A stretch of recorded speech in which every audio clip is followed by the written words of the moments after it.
Welcome to another edition of Ruggas, schoolboy rugby. Carl, I believe you had a social last night. The topic came up, schoolboy rugby players that excelled at school. And then the challenge was put to you to put together a schoolboy rugby team since the inception or the start of Ruggas in 2014 until today. Yeah, that was quite interesting, and then obviously the big argument started. It was about 1 o'clock, and then the ladies started arguing with us where's the meat and everything, and we completely forgot about that. But that's what this whole team must also be. This team is my interpretation, my kind of rugby that I want to play. So yeah, it was quite interesting. Some positions like the fullback and the wingers, not that many arguments with him, but as you get to the centres, the fly half, the scrum halves and everything, the forwards especially major, it was quite interesting to see the different opinions. And then you could see there was a guy from Paul Boy's Eye there, and his best players, nothing wrong with preferring Paul Boy's Eye players, because that's the players you've seen in action.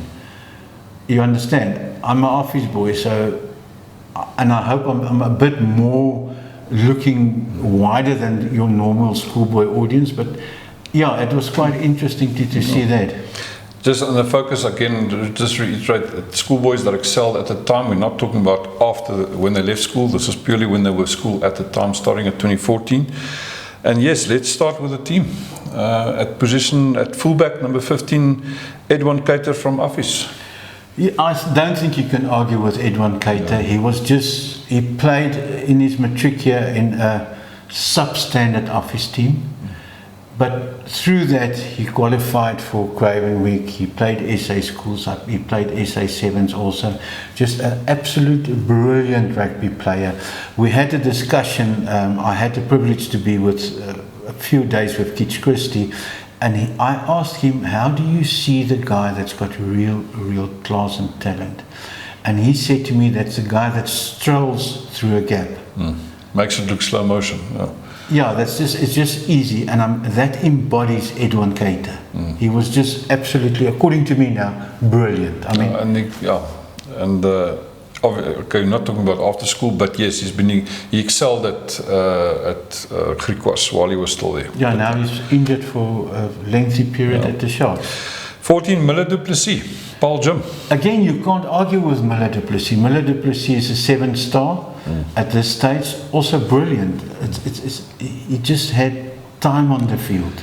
Could find holes where you seemingly, in terms of gaps where there were no gaps, and get through them exceptionally quick. And a good ability to read the game. I've seen him play a couple of times, obviously at Paul Interschools, and then obviously one of the game winners at that time for that. So, so Miller Du Plessis. 13, Henku van Wyk, Monas.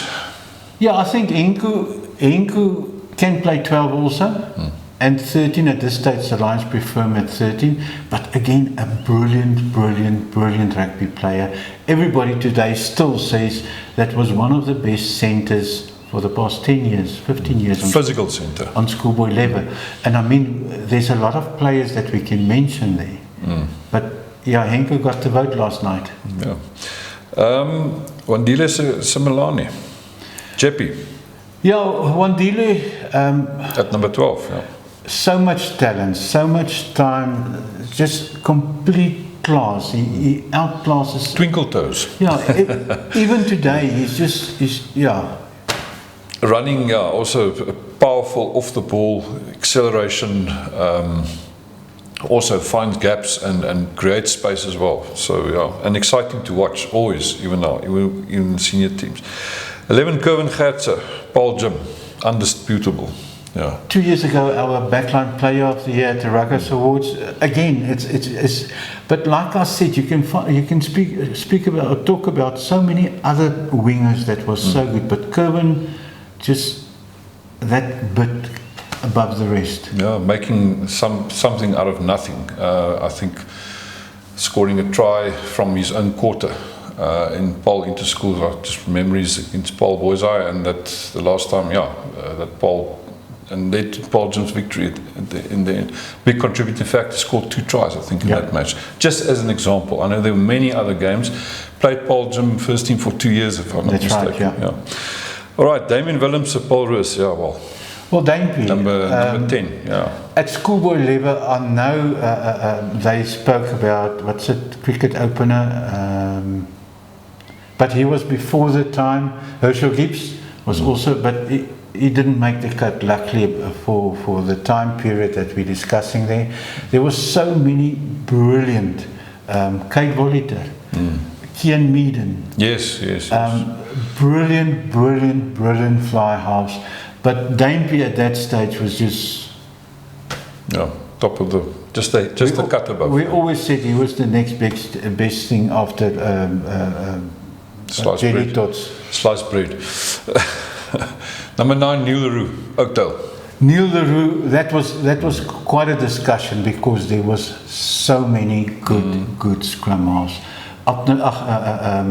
What's the guy that played for Ambrose Papier was brilliant and everything. Bobby Alexander, etc. Yeah, but what made us decide on Neil is just he is so composed. If you watch the game against Office, I mean, he under pressure kicks down the line 34. He possesses of skills that some senior players in the URC don't. And that's the reason why apparently he's now, as an 18-year-old, he's practicing with the Currie Cup squad of the Bulls. Yeah, well, there you go. Very quick step up to senior level. Brilliant player. I mean, like I said, we had so many exciting players there.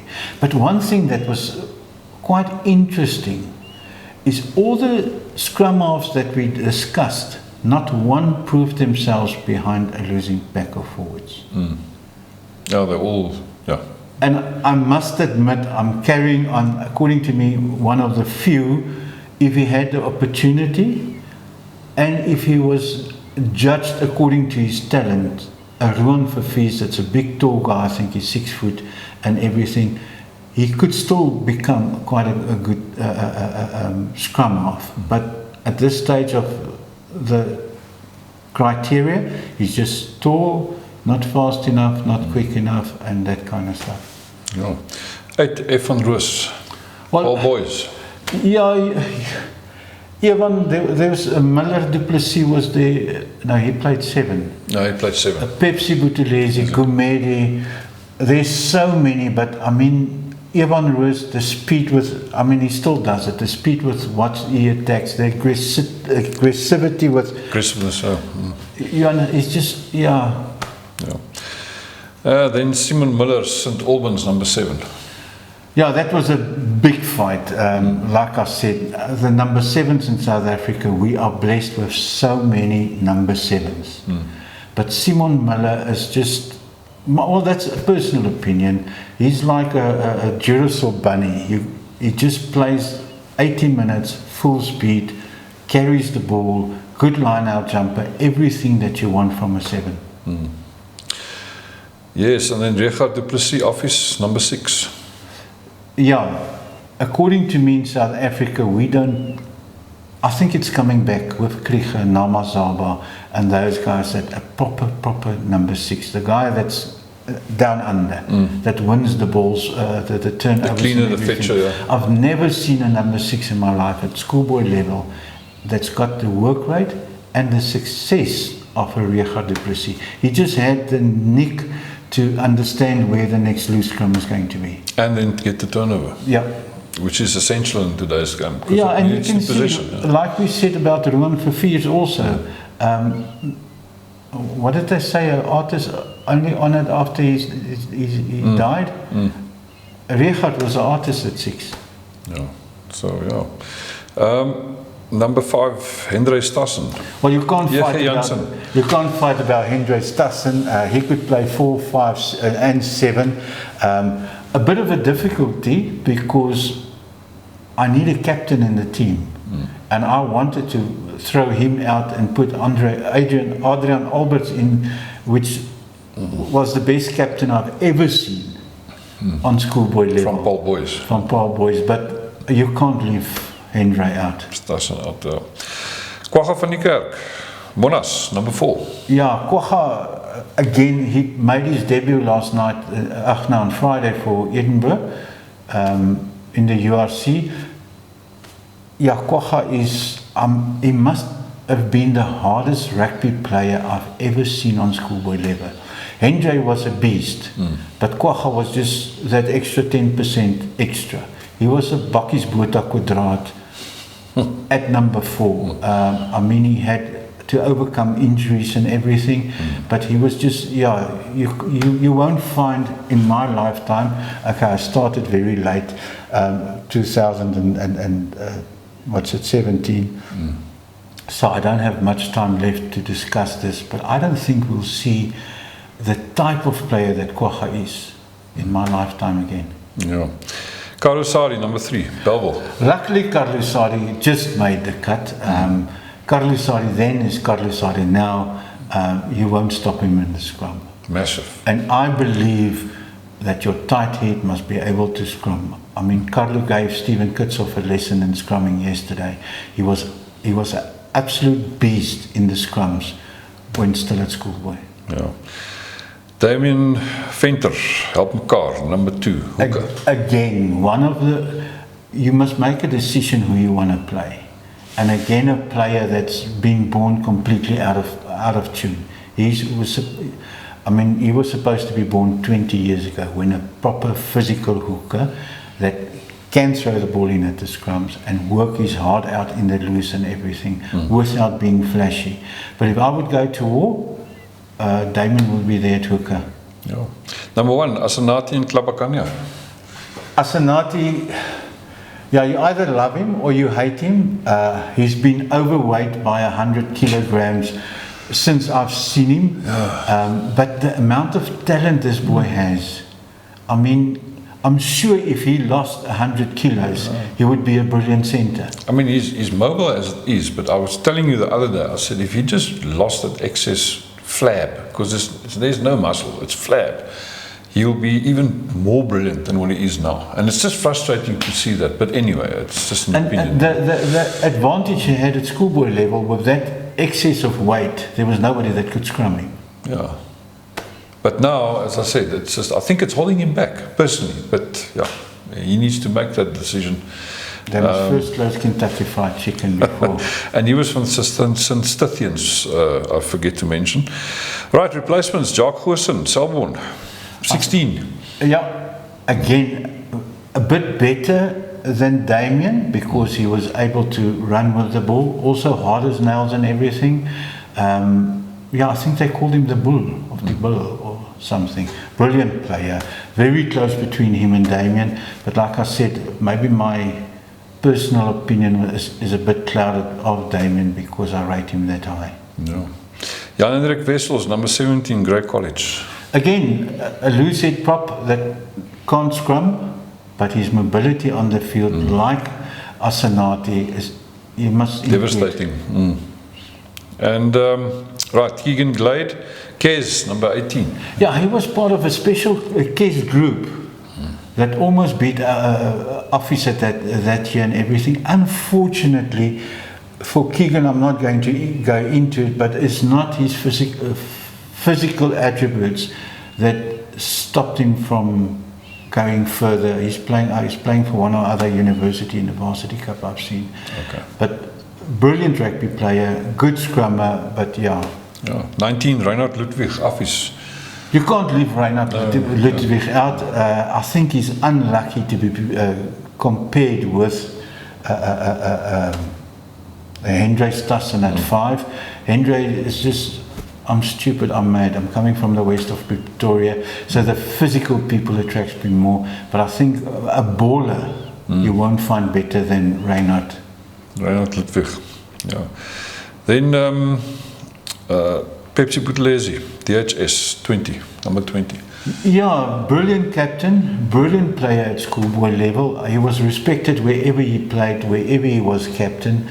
Yeah, just a cut above the rest. There's so many Lucies that we can I'm Add to the sure list. the feedback we're going to get back is going to add another 40 Lucy's that could have been selected. Yeah. Ambrose Papier, 21. Well, Garsfontein. Yeah, you no. had to pick Ambrose. I mean, at schoolboy level, he was absolutely brilliant on the attack.